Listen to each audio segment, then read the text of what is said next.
Disco Elysium is, beyond a shadow of a doubt, the most impactful, profound, and heart-wrenching game I've ever had the pleasure of experiencing. And it's a once-in-a-decade, or hell, once-in-a-lifetime, piece of art that I worry we won't see the likes of again for a very long time. I feel like I'd be doing this game a disservice if I simply called it a CRPG or a point-and-click adventure game. Or, whatever your preference. Really, this game is just an expressive piece of art. That's the best way to put it. Granted, most video games are art. Most. I'm not trying to punch down at other games at all, but Disco Elysium is simply in a league of its own. And to be frank, I'm gonna be getting into spoilers in this video, so I'd highly recommend playing this game, then coming back to watch this video. It really is such an amazing game that would be best experienced going in blind. Alright, cool. The main reason Disco Elysium holds such a special place in my heart is because it's the only game I've played that manages to breathe its core theme into every facet of itself. And in my eyes, or ears, nowhere is this more clearly found than in the game's soundtrack. Now, what is this core theme? Well, to put it simply, it's that no matter what shitty state the world may be in, there will always still be love to be had in this world. A tad motivational poster-esque, sure, but in the context of the game, you'll begin to understand just how much deeper this goes. But first, we'll need to establish our main characters and the world they find themselves in. You are Detective Harrier Dubois, but you don't quite know that yet, as you wake up hungover, strung out, and seem to have completely forgotten everything about yourself. And as you play, you'll quickly understand that Harrier, or Harry as he's called by most others in the game, is a man just as broken as the city he finds himself in. A man who is suffering from heartbreak, depression, alcoholism, drug addiction, and who has had a lifetime of hurting those around him because of it. A major difference though is that the city, Martinez, for as broken as it is, still has its own pockets of people that are able to keep some semblance of hope alive for themselves. Whereas Harry, in his current state, seems devoid of anything even resembling such a thing. Slowly, Harry pieces together that he came to Martinez to solve a murder, something he hasn't exactly been focused on up until now. He soon meets Kim Kitsuragi, a detective from another precinct who will essentially be playing the straight man and oftentimes moral center to Harry's mentally unstable self for the entirety of the game. However, as Kim gets you back on track, and the two of you work together to begin solving the mysterious murder of this hanged man, you begin to uncover a whole lot more than just the murder. It is through this investigation you are sent on a journey of self-reflection, loathing, and, if you play your cards, or dialogue options right, rebirth, and a new appreciation for the place you find yourself in. Speaking of the place you find yourself in, Disco Elysium takes place in the city-state of Revachol, or more specifically, the district of Martinez. Revachol was a city that was once considered the capital of the world, back when it was a constitutional monarchy. However, after a few generations of absolutely dogshit monarchs, there was, naturally, a revolution. A communist one, in fact. Revachol broke out into a civil war, which ended in the monarch's death. But once this happened, a coalition of outside nations, who are in fact called the Coalition, wouldn't you know, stepped in and basically carpet-bombed the fuck out of 3 areas of Revachol, including Martinez, effectively ending the revolution and imposing a military occupation and eventual capitalist economy onto the once autonomous city-state. Man, good thing stuff like that doesn't happen in the real world, huh? Fuck. Okay, yes, sorry. I'm basically giving a history lesson on a fictional game world, but I promise this is important to understanding the theme of the game. And to be frank, the creators of this game put so much effort into the lore and history of this world that I've gotta mention it at least a little, dude. Like, come on. By the time the game takes place, we're left with a, well, frankly, traumatized Martinez. Nearly 50 years after the revolution, Martinez is now full of poverty, failing businesses, a corrupt dockworkers union, and people who simply can't let go of the past. Whether it's the fascist romanticism of the glory days of the monarchy, or the deep-seated resentment towards the coalition for their massacre of the communards, both the city and its people are scarred and broken. And at its core, that is what this game is about. Both Harry and Martinez are deeply traumatized and clinging on to their pasts. But throughout the course of the game, it is the city, its people, and others that help Harry realize there's still love to be had in this world, and that life isn't all just one hopeless shitstorm.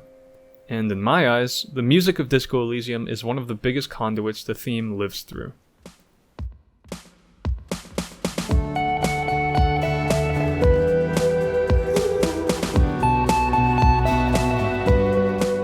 While video game soundtracks can usually do their job of conveying or enhancing emotion for a scene or scenario, Disco Elysium's soundtrack manages to go a step beyond this by acting as actual manifestations of the areas or moments themselves. Okay, that sounds vague and pretentious, I know. What I mean is, when you hear, let's say, this.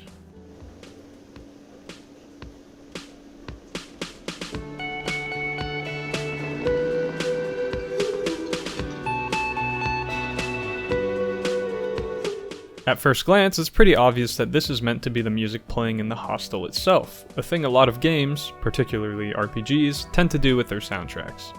And if we want to be technical for a moment, there's actually a term for this called diegetic sound, meaning sound that is meant to exist within the world of a film, video, or in this instance, video game. With non-diegetic sound, of course, being what we more typically consider to be the score for a piece of media. Like, as a quick example, when you hear the tavern music in, say, Skyrim, you kind of assume it's something being played in the space itself, diegetic, as opposed to the intense chanting tracks that play when you're fighting dragons, which are clearly just made for your enjoyment, non-diegetic. So, in the case of the Whirling in Rags track, maybe this is just an in-universe song the owner plays. Cool. However, if you come back to the Whirling in Rags between 12 PM and 8 PM, you'll hear this.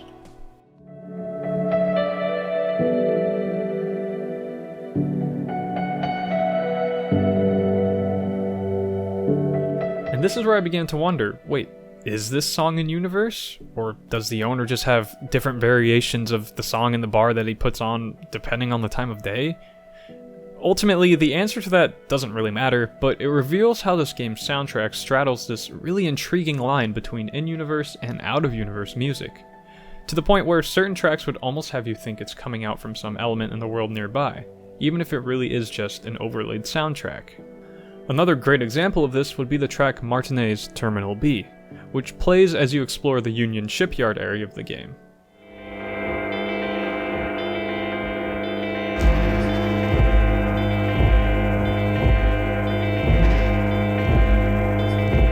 As you can hear, it clearly has some sort of beat going on to it, and moments of guitar, implying its soundtrack nature. But it also has very obvious and present sound effects in it that you could almost swear are the sounds of the shipyard itself. And it's this little quirk that allows the music to emotionally enhance scenes past what would normally be expected of a video game soundtrack. In fact, even just the music's ability to make you question what plane of existence it's taking place in fits perfectly in line with what Harry is going through during the game. Due to the very obviously self-inflicted brain damage, he finds himself constantly having bizarre inner dialogues, seeing things no one else does, and having wild dreams. So both the music's implementation and Harry as a character work in tandem to make you question what you're seeing and experiencing throughout the game. And though we won't get into it just yet, it's the use of this technique that makes the end of the game one massive payoff. To understand just how deep this all goes, though, first requires us to get to know the composers themselves a little bit.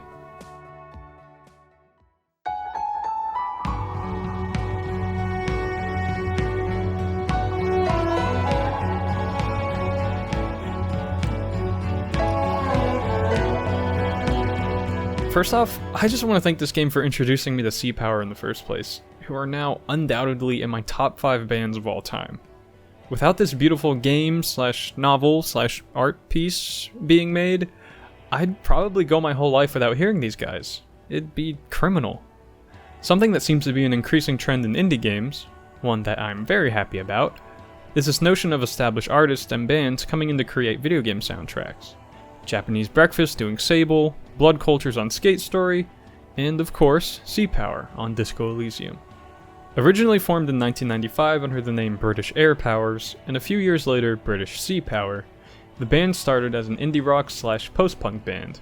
However, they soon took on an even more unique sound that maintained their rock roots, but introduced a large focus on more orchestral instruments, seamlessly blending guitar, piano, drums, strings, and brass into a huge number of their songs, and introduced a focus on topics such as global warming and EU internationalism. This new infusion became most obvious in their 2 albums done for documentaries, Man of Aran and From Sea to the Land Beyond, in the latter of which you may just notice some familiar faces. Or sound waves. Waveforms? Music. You'll recognize some of the music.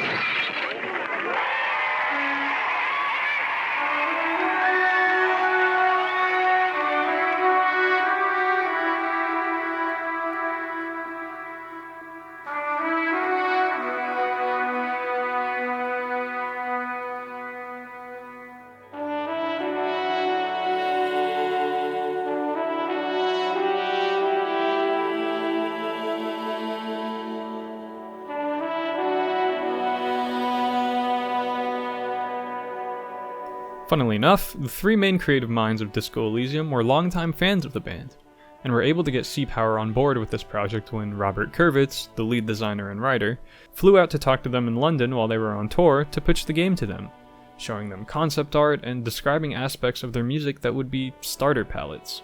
So it's clear that the music wasn't even close to an afterthought or a strictly post-production aspect. And as we just heard, it's obvious that Sea Power acted as a lot more than just composers hired for their talent. They were straight up massive influences for the game's inception in the first place. Take the tracks I just played you earlier. The original Sea Power track, Revacholiere, was written for a documentary released in 2013 called From the Sea to the Land Beyond. This documentary chronicled a century of life on the British coastline using archival footage that showcased life in wartime, peacetime, women's suffrage, and the dying industry of shipmaking and fishing, with no dialogue other than the lyrics of the Sea Power tracks accompanying it. And this of course relates to Revachol, a coastal city also going through its own post-war economic depression and possessing a general downtroddenness. Though, okay, in actuality, Revacholiere in and of itself is an evolution of another one of the band's earlier songs, called Cleaning Out the Rooms. But I feel the context in which Revacholiere is used is more closely tied to Disco Elysium's theme, making it the superior example here. Revacholiere, in comparison to its original form, only contains 4 lines.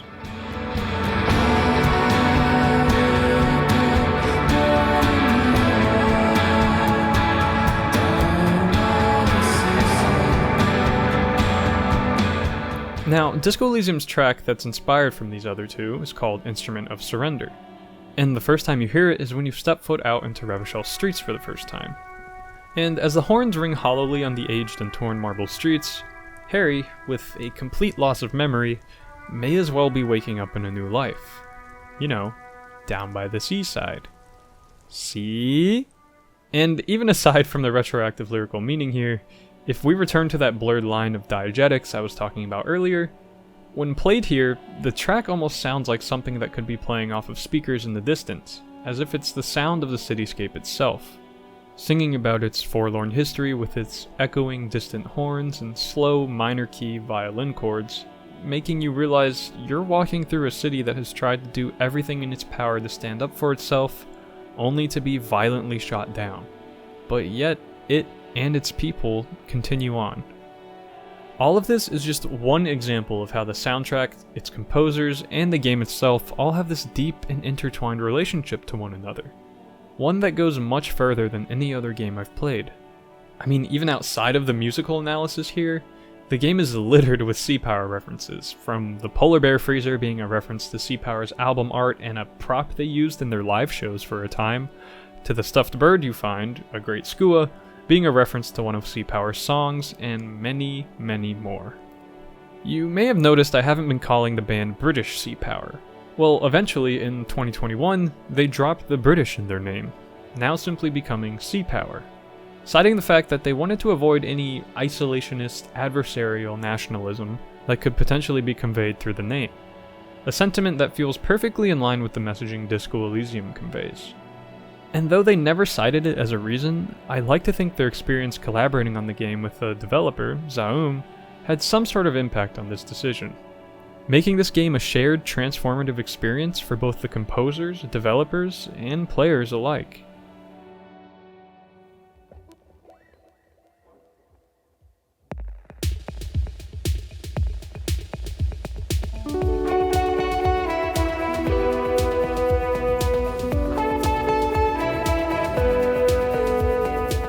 Now that we've gotten a better idea of just how deep the connection of the music goes, down to the old lyrics of the composers, I want to briefly look back at the Whirling in Rags for a moment, as its relevance goes beyond just exemplifying the approach the game takes to diegetic music. Similar to Instrument of Surrender, Whirling in Rags and its variations actually derive from an old unreleased 2012 single Sea Power put out called Up Against It. I'm sure you'll recognize this little riff.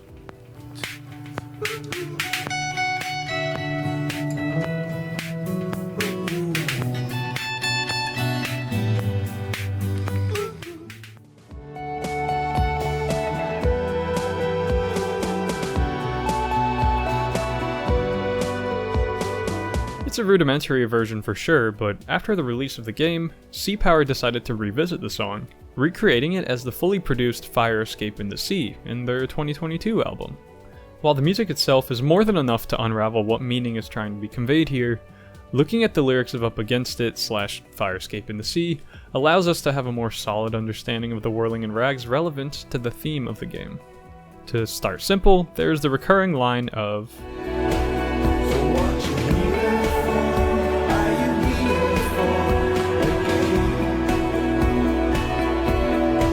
On a surface level, you could totally relate this to the fact that Harry has memory loss, and straight up cannot remember why he's actually here initially. On a deeper level though, I think it makes more sense to attribute these lyrics to the general feeling most of the people of Revachol experience, continuing their existence in this city that at first glance is a sinking ship of sorts. Some of them wonder why they even remain, and others dream of leaving but can't because of the poor economic state most of the people here find themselves in. Which I think also leads into the most poignant of the lyrics here.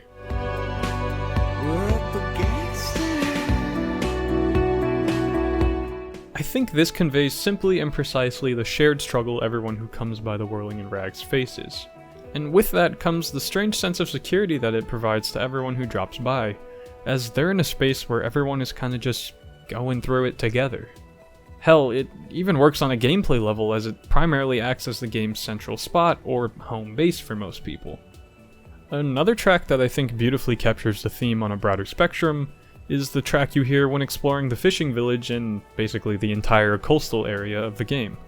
However, this track also doubles as the main menu theme, or at least a variation of it. Named simply as Disco Elysium Part 1, it's clearly implied this track is meant to capture the essence of the game as a whole, themes and all. On top of that, it's one of the tracks in the game that has no ties to any of Sea Power's old songs or demos, as far as I could tell, making it completely unique to the game. It starts with an ensemble of quiet, somber strings and with the sounds of the ocean in the background of the track itself, eventually building up to distant brass and the start of melancholic piano chords. Basically, the song swells, just like the tides off the coast of Revachol itself. This track elicits a feeling that is difficult to find anywhere else. Initially, it's mostly a feeling of despair and sadness as all the instruments feel as if they're trying to find their place in the world, kind of just droning in and out of consciousness.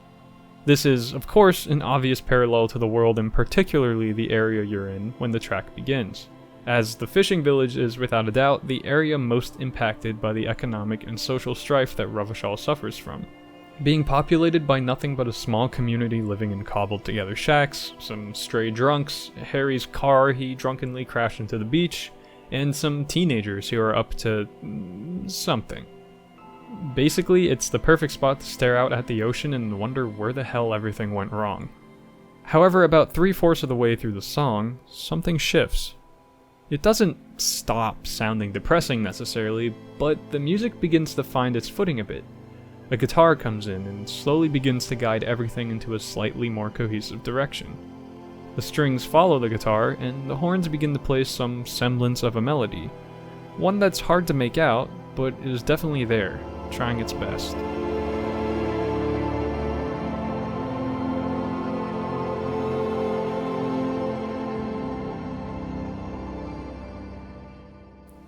It's here where the other part of the game's core theme is able to shine. That underlying feeling that as bad as everything can get, there's still something about life that just makes it worth trying to thrive in this sea of shit. Now, there are tracks in the game that are much more prominent in conveying this feeling, but the last half of this one works great as a small hint at what's to come, because by the time you're hearing it in the game, Harry and the world itself still largely feel like the lost causes they appear to be at first glance. But because of your intimate understanding of Harry's innermost thoughts, due to the aspects of his personality, literally speaking to you in dialogue, you can sense there is more to him than just being a failing drunk, and Disco Elysium Part 1 is the perfect embodiment of this fact. Now, remember those teenagers I mentioned earlier? Well, they actually play into the next track I'd like to talk about, Ecstatic Vibrations Totally Transcended. To hear this track in its full glory, you'll first need to progress through an entire side quest involving helping these delinquents set up a club that totally isn't also a drug trading business in an old abandoned church on the coast. However, what's unexpected is that inside of the church, you find a weird guy who lives in the rafters, a broken mural of Dolores Day, a prominent religious figure in the world, a derelict programmer, and one of the game's biggest world-building moments, a literal lore hole, if you will. Sorry, that sounds kind of weird, but it'll make sense in a couple minutes, I promise. Basically, if you decide to help these kids start their dance club, whether you let them deal drugs or not is up to you, you'll end up helping them build a song that is as it's hardcore as it can be. But there's so much more to this seemingly funny one-off side quest than one may initially think. What it really becomes is a stitching together of the city's history and a generational gap, culminating in a massive existential realization about the world you find yourselves in. Now you might be wondering, well, how? Well, oh my god, thank you so much for asking. What? You're so nice. The first bit of context you'll need is that the programmer lady I mentioned earlier, Suna, is perched up in the church, researching some kind of anomaly. An anomaly that Harry himself noticed earlier in the game. A deafening silence.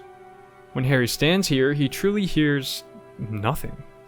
It is silence in its purest form, the true absence of any sound or feeling or sensation. Maybe if you were to stand in just the right spot, even your footsteps would be completely silent. And then it's gone. Almost all of it. But for the faintest of hums, you can hardly hear your own breathing. Your voice is barely audible. Not a howl, but the softest of whimpers. It's unnerving. And this is where the game's sci-fi elements begin to show themselves, just a little bit. We don't figure it out just yet, but this little hole in reality, or whatever it may be, has much bigger implications. So anyways, back to the teens who just want to party in a rundown church.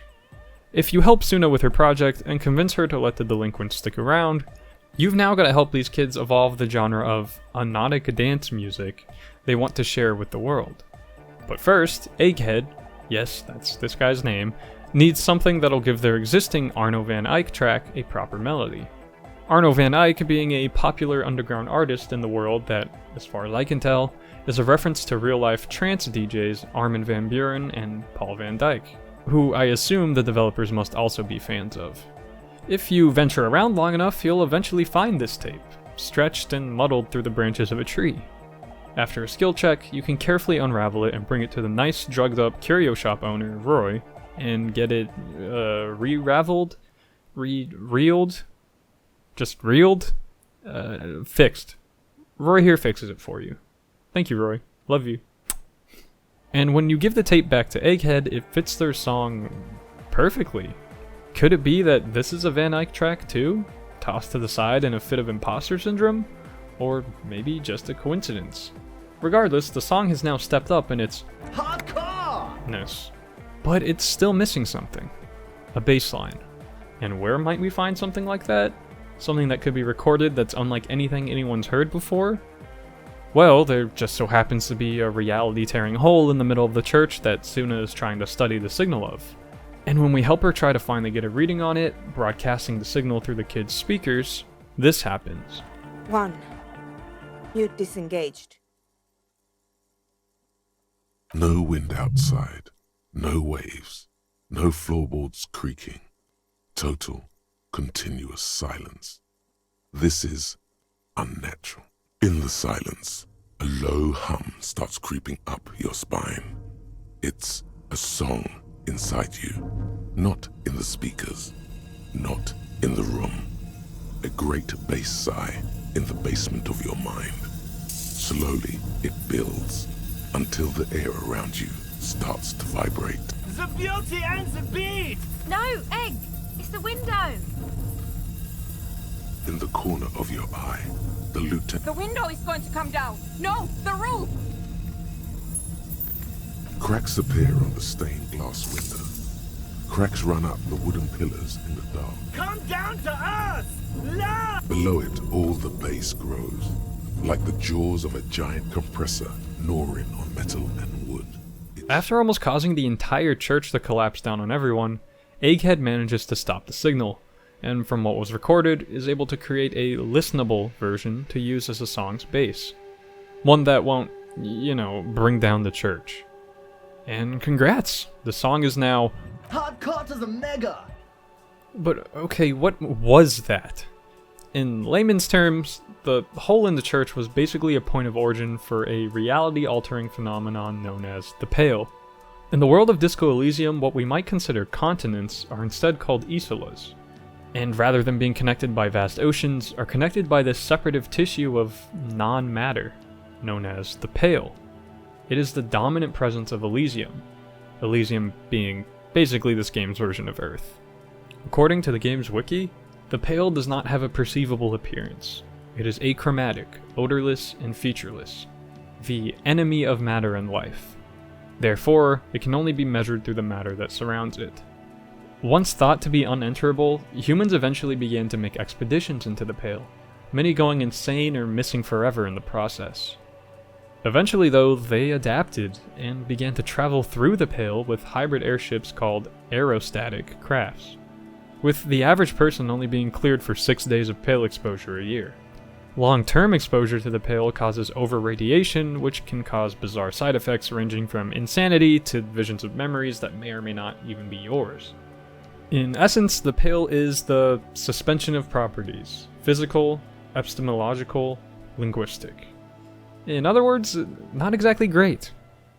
So, with all that, you might now understand why an origin point for this phenomenon being in the middle of a rundown church is a big deal to these characters. And also explains why the crab guy who lives in the rafters is probably so weird. Everyone inside has just undergone a massive, potentially world-altering existential crisis. The Pale could expand and essentially destroy their city, country, or the entire Isola days, weeks, or years from now, and there's not really anything anyone can do about that. Made manifest. It will devour everything. The floorboards, the glass, the streets and the people. Nothing will remain. So what do they all do following this cosmically horrifying realization?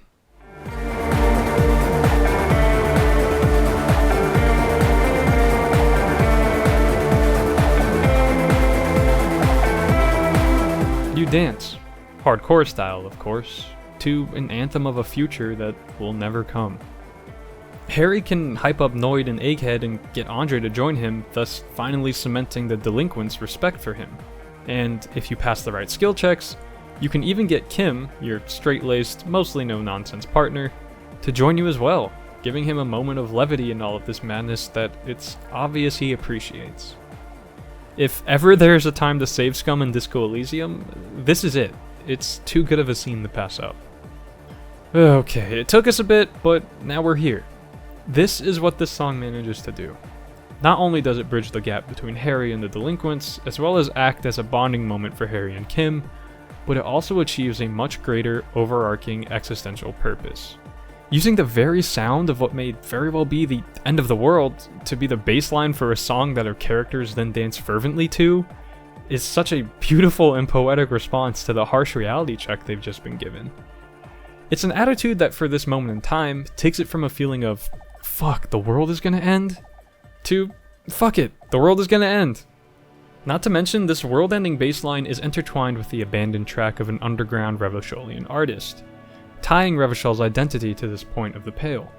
And alongside that, further driving home this idea that what you all managed to do here in this church is take the elements of the hopeless and form them not into hope necessarily, but something hedonistically joyous.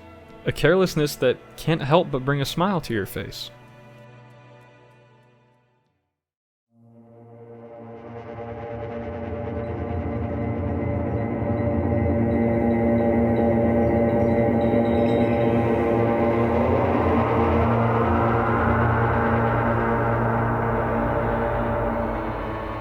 Now, so far, a lot of these tracks that I've been pointing to cast a much wider net in terms of which aspects of the game's theme that they cover.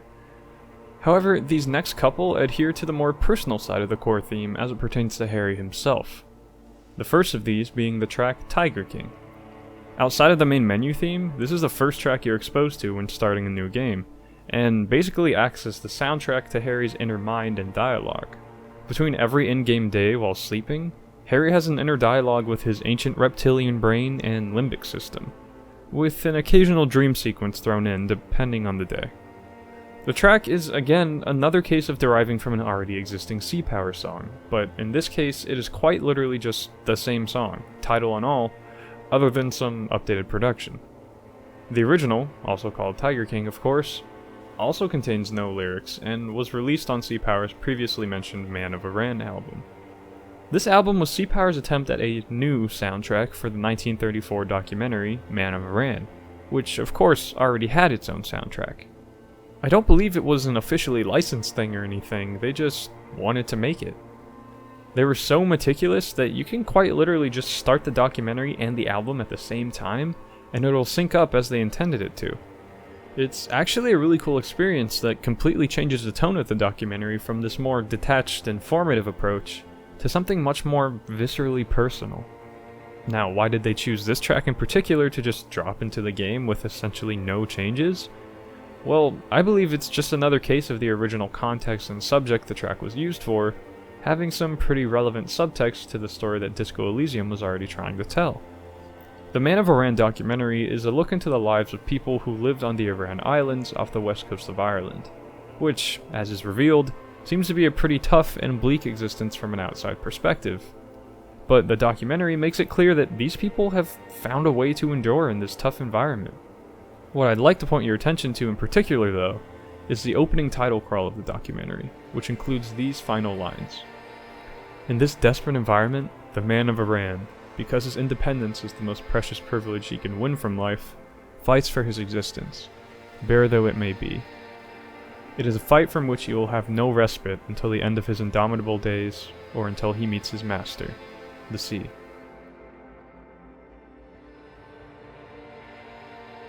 Not to sound like a broken record, but this, in essence, strikes at the core of what Disco Elysium is about, but in particular, the core of what Harry is learning to deal with throughout the game. Existence can be a constant fight, a march through a torrential shitstorm. And for a lot of the game, it seems Harry has decided his solution to this realization is to drink himself to death, and most of his body and personality seems to agree. To Harry, it's time to tap out of this fight. This is where Tiger King comes in. The first conversation you ever have in the game is with your limbic system and ancient reptilian brain, essentially your mind and body. In this first interaction, limbic system and reptilian brain try to keep you from waking up or remembering anything about your past, particularly your ex-girlfriend, because in their eyes, it's the best way to save you from yourself. All the while, Tiger King acts as a soundtrack to these moments, with its slow, distorted strings and one of the most depressing minor key melodies I've ever heard.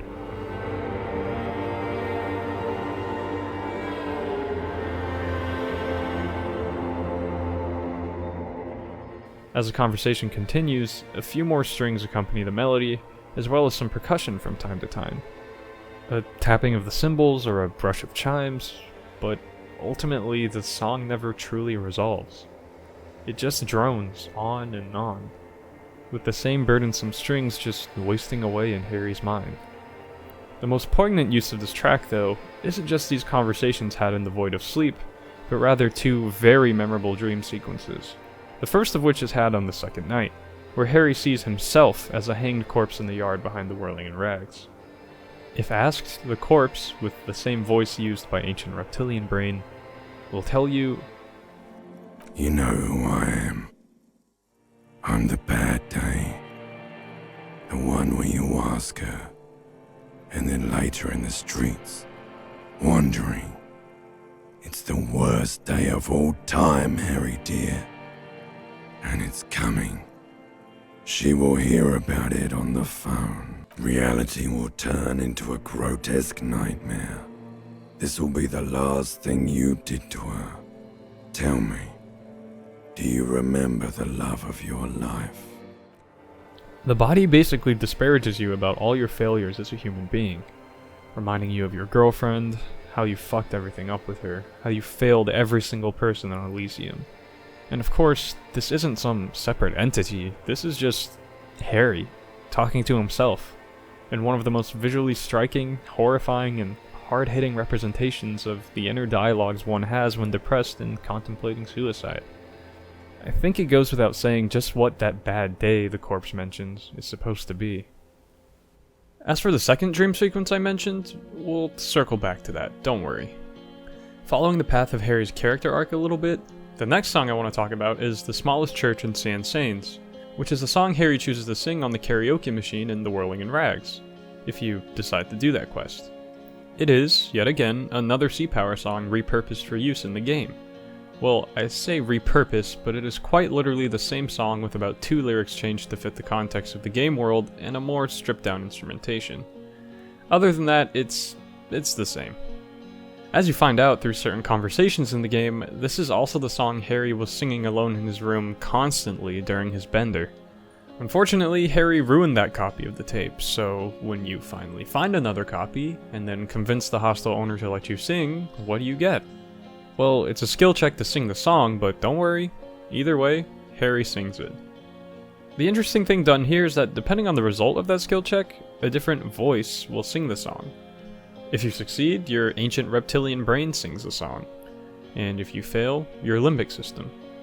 And honestly, even though the limbic system performance is the failure, both of them are enthralling in their own ways, and in fact I often see a lot of discourse on which one fans of the game enjoyed more. The reptilian brain performance feels more as if it's Harry's soul, or innermost mind if you prefer, singing out to the crowd.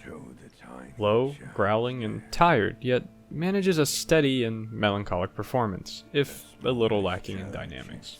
Contrasted to the limbic system's failed performance, which is hoarse, constantly cracking, and trying to hit notes it just can't manage. However, this performance feels like it's more so a showcase of Harry's unregulated emotional side. A cry of distress, release, and sadness, all in one. Both are intensely emotional, and though I'd have to say I personally prefer the reptilian brain performance, I definitely recognize the appeal of the limbic systems as well. But alright, that's the vibe of the song, but what is its actual meaning? So it's clear that most of the song is utilizing more vague themes, with there being detailed descriptors of a specific memory and setting, but nothing explicitly stating emotion. Instead, we're left to pick up on these cues through the instrumentation and vocal performance itself. And looking a little deeper, we can find some parallels to Harry's current journey. The lines, I have been so glad here. Looking forward to the past here. This in particular gives us insight to the fact that Harry has been hung up on his past for so long that now he knows nothing else. It's a comforting coping mechanism whose negative effects are then drowned out by drugs and alcohol. Then, at the end of the song, we're suddenly hit with a quick 2-line burst of plainly stated emotion. But now, you are all alone. None of this matters. No, none of this matters at all.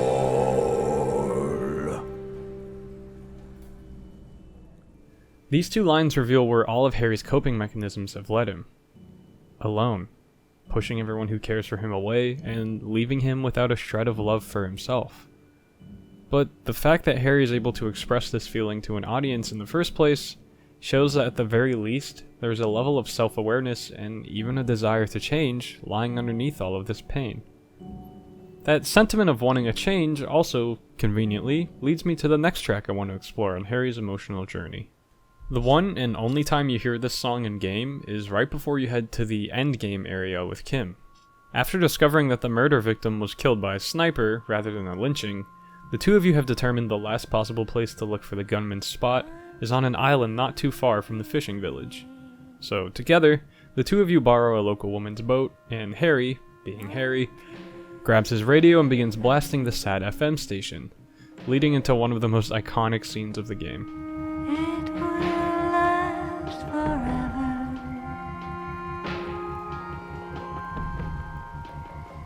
Eternally.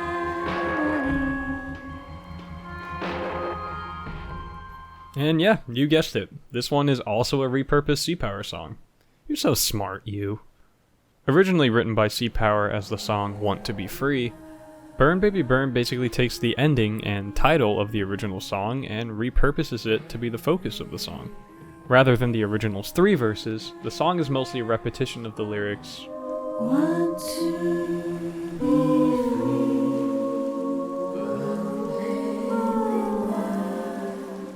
Eternally.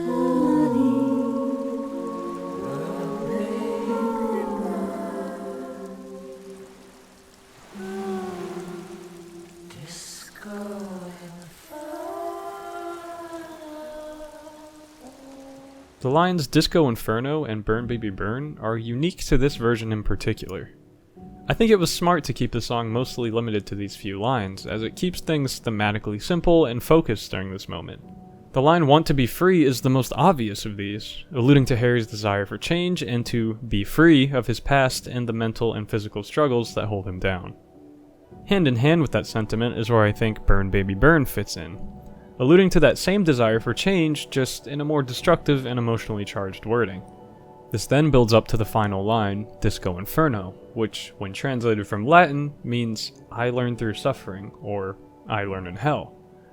It goes without saying that Harry's life has been full of suffering for a long while now, and this final line implies Harry may finally be trying to take the results of this suffering and make something out of it, using it as fuel for that change that he so desperately desires. One verse that did survive the transition from the original song was, And the trees are green and overhanging, feather light free and everlasting. Now, out of all the lines from the original they could have incorporated to this one moment, why this one? Well, I think it's because it complements the underlying feeling of the song in one of the most basic yet instinctual ways. This desire Harry has to be free of his emotional burdens is akin to wanting to feel as free as nature itself, to be one with it rather than constantly fighting against it. To put it more simply, that same feeling one might get sitting under a tree and watching its branches wave in the sunlight is the same feeling Harry finds his subconscious desperately chasing at this point in his life. Or, they just wanted to sneak in an original line for fun and that one worked best. Who knows? Now, there's one more moment I'd like to touch on before moving to the big finale. Harry and Kim have made it to the island, and as the two of them inspect the building on said island, there's an option for Harry to rest briefly before moving on. I heavily implore anyone who hasn't played to do this, because it gives way to one of the most important character moments for Harry. If you decide to rest, Harry ends up falling asleep, and upon waking, Kim is gone and nothing in the room is interactable anymore. Strange. Your only option now is to walk outside and see what's up. And upon walking out to the beach, you're met with a familiar sound.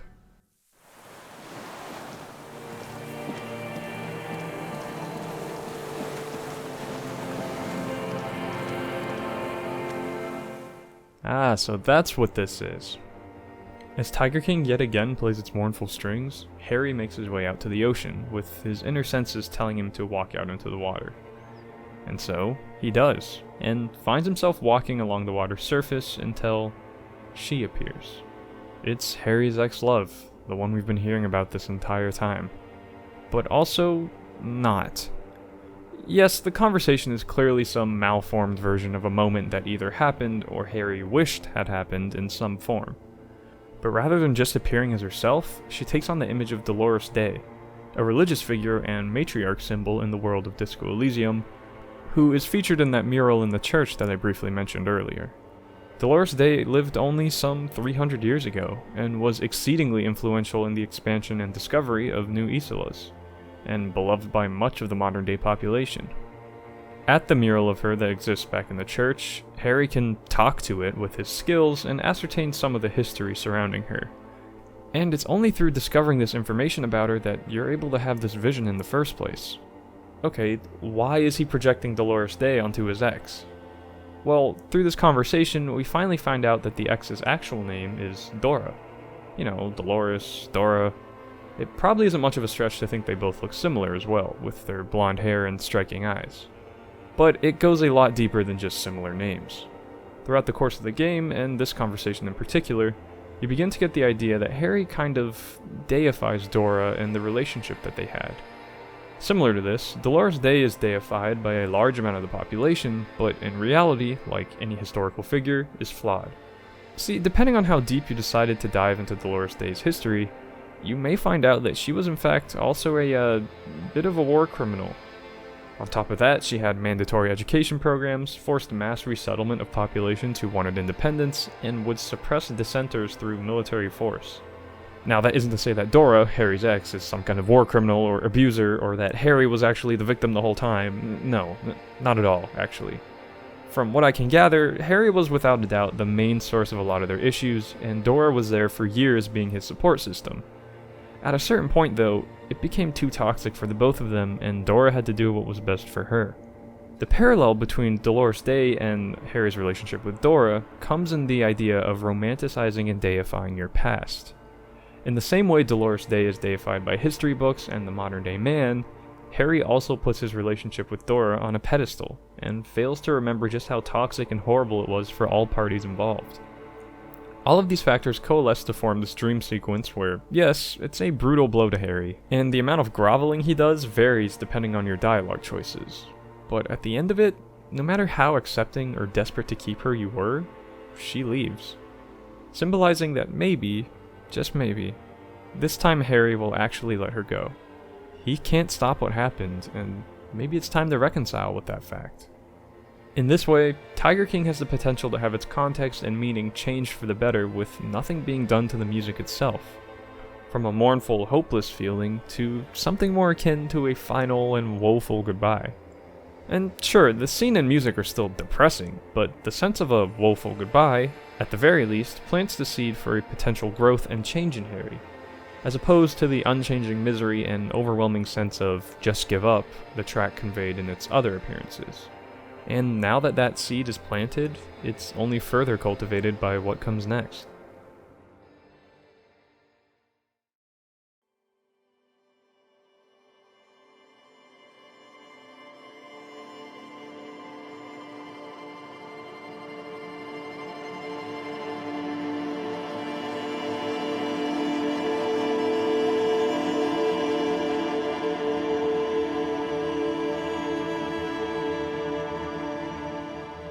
After waking from that final dream sequence, you and Kim carry on with your mission, and finally find a sniper perch, confirming that this is in fact where the murderer took his shot.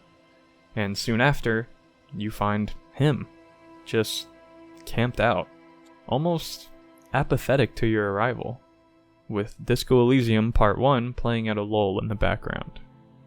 So no, this isn't some kind of whodunit level of reveal, it's not someone tied to the story up to this point, nor is it even someone you've met in passing.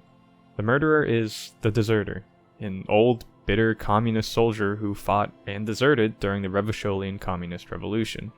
He was only 16 when the revolution happened, and during a moment of cowardice, he had in his words, I had a lapse of faith. And of courage, too, you could say. And after all this time, he's been hiding out, living in self-inflicted isolation. In his mind, he's still at war, living in hideouts, stealing, and collecting rainwater to survive. Naturally, living like this has led him to a failing state of well-being with a healthy dose of opioid addiction. It seems for most of his life, he's been just bitterly stuck in the past, dealing with drug addiction, projecting his hate out onto the world, and has cut himself off from it as a result. Sound familiar? To spell it out, the Deserter is a desolate representation of what Harry can become if he continues down his self-destructive path. The Deserter has let the one mistake he made at 16 years old haunt him his entire life. To atone for this, he projected himself as the last defender of the commune of Revachol, and grew to hate the people of Revachol who all moved on with their lives once the war was over. Underneath this facade of honor and fighting for what's right is just unabashed shame and sadness. At one point, while commenting on the state of his mind, he remarks on the last decade of his mind being full of... I don't even know what. Inferno? This, of course, referring back to the line Disco Inferno, but in this case, just the Inferno part, which of course means suffering. In the same way, Harry is caught up in his shameful past, clinging on to the pain of this relationship that ended 6 years ago and unable to move on. But what follows next is what may finally give Harry that chance to change his fate, to make a life better than the one the deserter has made for himself.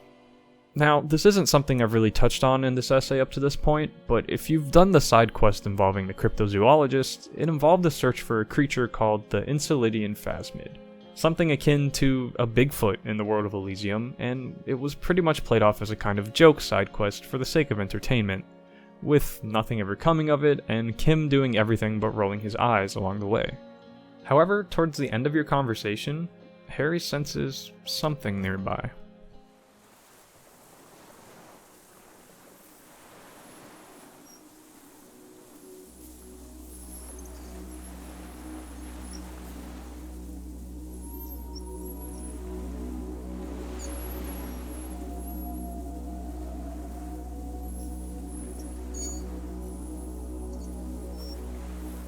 A delicate tangle of arms and legs unfolds from the reeds, limb by limb, to then just stand there, moving its scythe-like arms in ghostly silence. It's still... Turns out the Phasmid is real after all. And it's here where the track La Revacholiere graces our ears with its presence. Harry's immediate reaction is to question his sanity and grapples with the reality of what he's looking at, but is saved by Kim simply saying, I can see it. 4 simple words, thank God. If he can see, then you're not insane. But that means it's really there, spinning slowly, in absolute silence, its limbs long and slender. As they both stand in awe, we are greeted with one of the only tracks that instills such a sense of calm, with Whirling in Rags being a runner-up. It still retains a lot of the same instruments and techniques most of the soundtrack's typically more oppressive tracks use, with forlorn strings either playing tremolo in the background or legato underlying it all, and a droning bass-like synth. However, the differences become clear right from the start, with the snippets of the Phasmid's alien-like noises, and then the arpeggiated string melody comes in, joining its forlorn string siblings.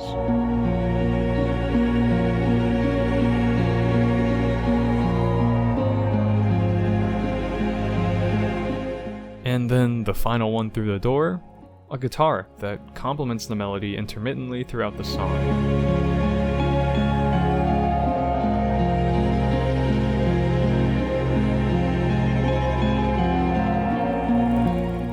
This family of instruments coalesces to create this atmosphere of wonder, disbelief, and the overwhelming sense that emanates the words, "It's gonna be okay. You will be okay."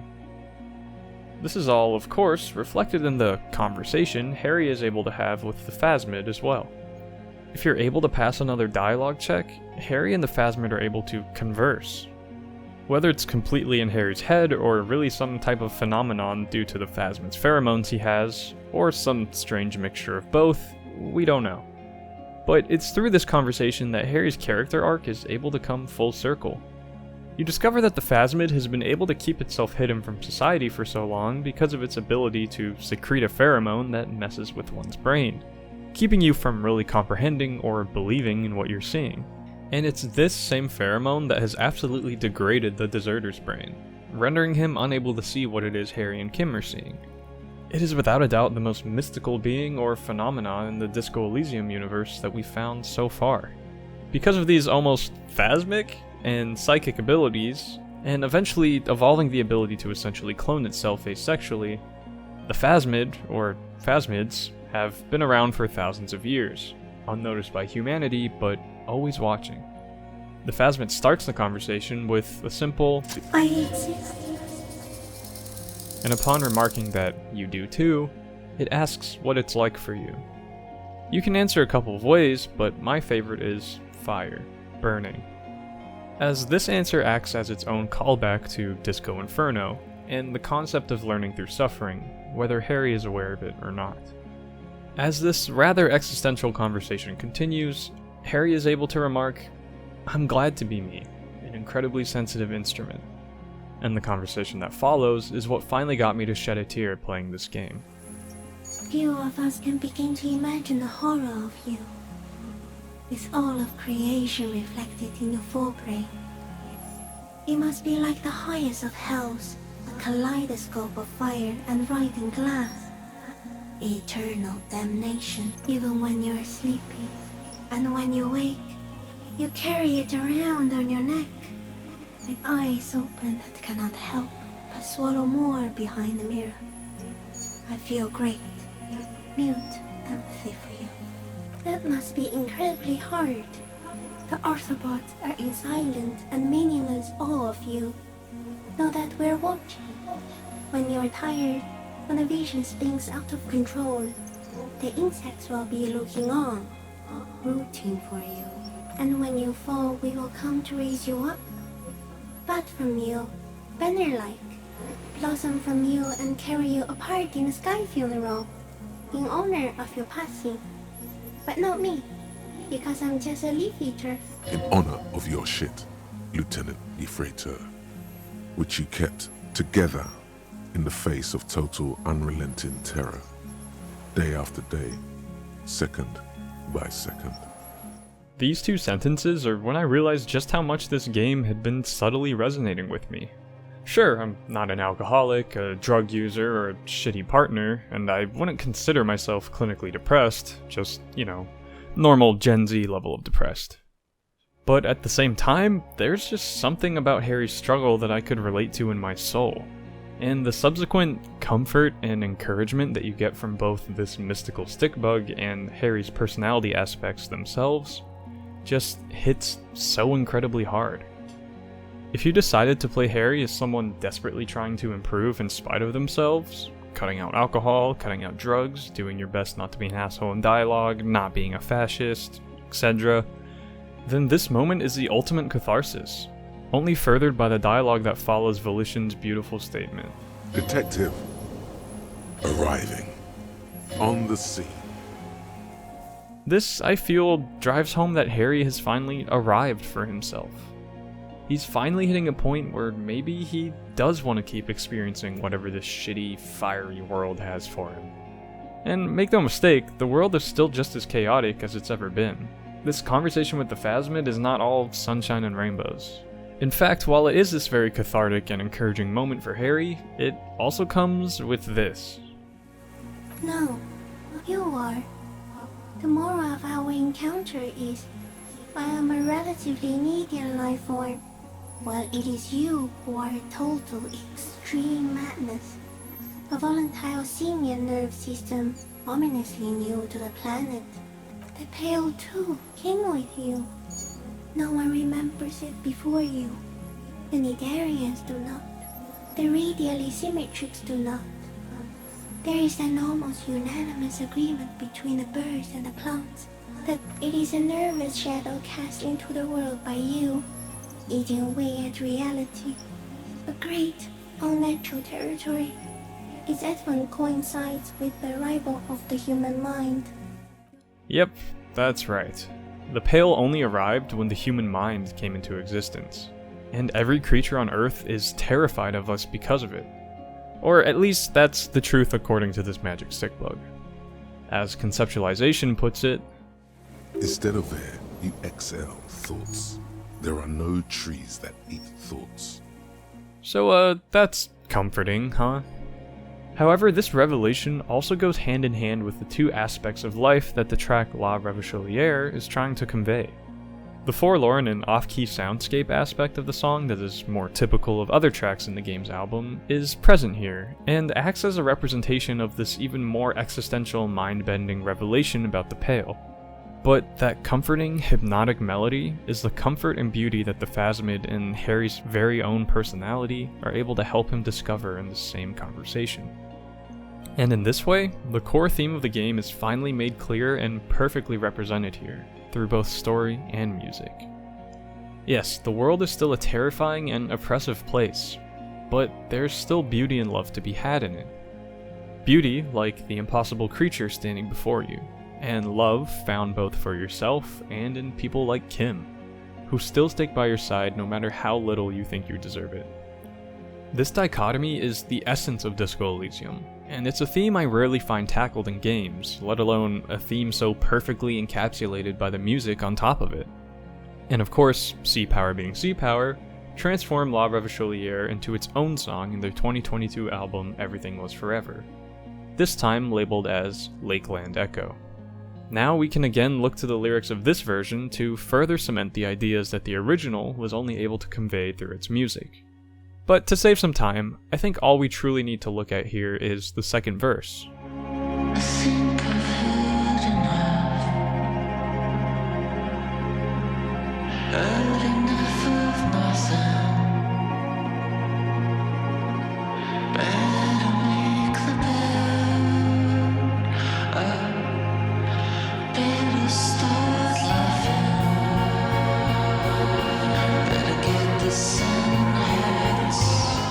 In essence, this tells the same story of Harry finally deciding to change his self-destructive approach to life. He's heard enough of nothing, and now it's time for Harry to start getting his shit together as best he can, making his bed up, so to speak, and to start laughing and to get the sun hats out.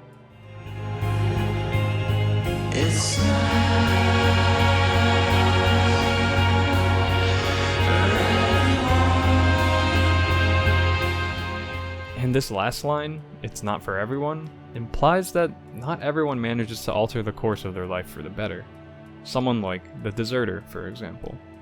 And of course, the final cherry on top to all of this, driving that same very point home, is given at the very end of the conversation with the Phasmid, where Harry can remark to it, "Of all the creatures I've met, you are the kindest." And in response, Thank you. I also have one more thing to say to you. That woman, turn from the ruin. Turn and go forward. Do it for the working class. a bit on the nose, sure, but answering with "I will try" or "I will" leaves you feeling like you truly have managed to put Harry on a path for the better. That you've gone on a journey with this complicated, broken man and given him something to look forward to, with the music telling this story equally as well alongside it all.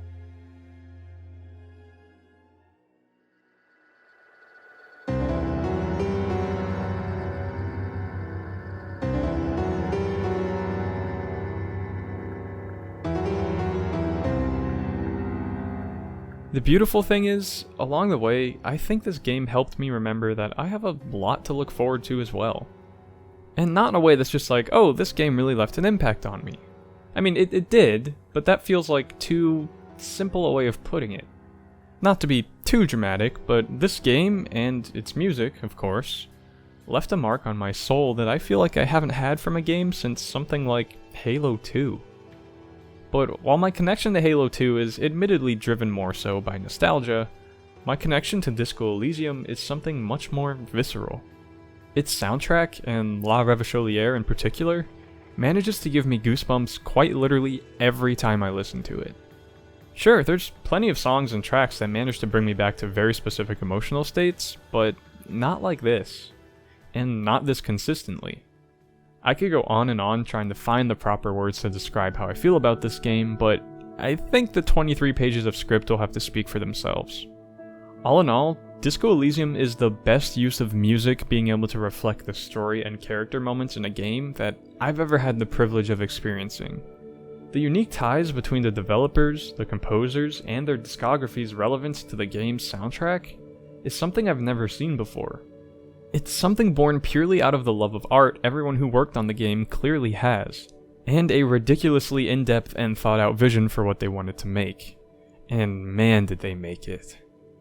However, with recent studio controversies putting the future of Zaum kind of up in the air, I don't know that we'll really ever get a game like it again. But if anything, this just furthers the notion that Disco Elysium truly was lightning in a bottle. A once-in-a-lifetime game that we may now never see something on its level ever again. It was a perfect storm of talent, love, stress, and money, being poured in together to create something truly beautiful. All we can hope for now is that all of these people are able to find the disco in this inferno we call existence. And that hopefully they'll all continue to sing in their own dark times.